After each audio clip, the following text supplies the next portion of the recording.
Now, you've already heard this once or twice today, but it bears repeating. He is risen. A couple of you have been to church before. Hey, we're glad that you came to this church to be with this group of folks. We meet here every Sunday at 8:30 at Sharky's. We say that we've got the best stained glass window in America where we get to do this. Hey, don't you love it when the weather fits the moment?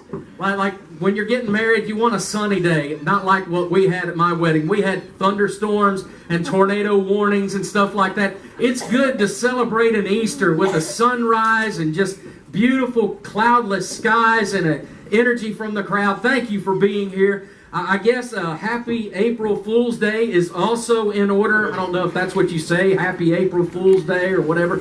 But whatever that may be, anybody been pranked yet?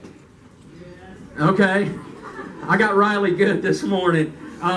Right about 15 minutes before the first service started, I texted him and said, "Hey, buddy, I overslept. Can you preach for me?" And I get a text back from him that said, "You are fired."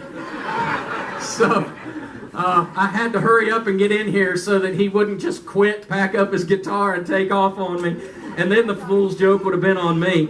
But I got him, and I apologize, all right? I begged forgiveness from the Lord. I thought about doing something in the service today, like dyeing some eggs and not hard-boil them, just putting them on the buffet table. But, you know, the Jesus in me beat the devil, and we overcame that. I also thought about, you know what? We never pass an offering plate. I think today I'm going to pass it around twice. And folks will be like, what? Or maybe even preach about money. Folks will be like, all the church ever wants is money. What's the deal? But I don't want to freak you out today, okay? And so we're just going to focus in on the truth of Easter.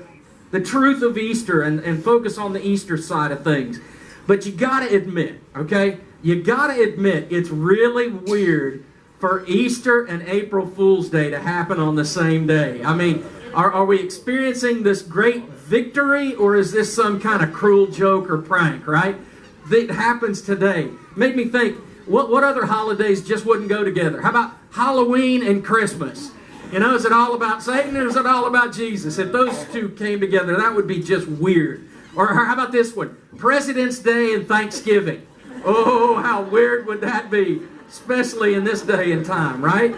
Oh my goodness. Flip a coin. Okay, we're going to focus on this side. No.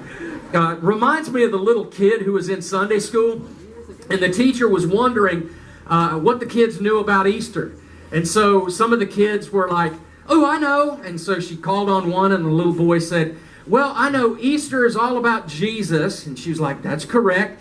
And he says, "And we get together with our family." She's like, "That's true for the most part." He said, "And we eat turkey and we watch football." And she, not quite. So close. Not quite. You're thinking of Thanksgiving. Another little girl raised her hand. She's like, "Oh, I know." She's like, "Yes, Susie." And Susie replied, "It's about Jesus." The teacher's like, "Amen." And she said, and it's about spending time with our families, and it's about love. And she said, "Amen, amen." And she said, "And we give gifts, and we gather around a Christmas tree." And she's like, "Oh, Susie, oh, you were so close. That's Christmas that you're thinking about." And then little Johnny raises his hand. He said, "I know exactly what Easter's all about." And so the teacher, kind of gun-shy now, she says, "Okay, Johnny, give it your best shot." He said, "It's all about Jesus. And we remember that Jesus died." And the teacher's like, "Amen, that's right." And he said, "And we remember that he was buried." And the teacher's like, "Oh, this boy's got it. Some of my teaching has sunk in." And he says, "And then on Easter, he rose again from the dead." And the teacher's like, "Yes." And little Johnny continued on. He said, "And if he sees his shadow, we have 6 more weeks of winter." You see, some holidays ought not be celebrated together, right? But we come together today because of Easter.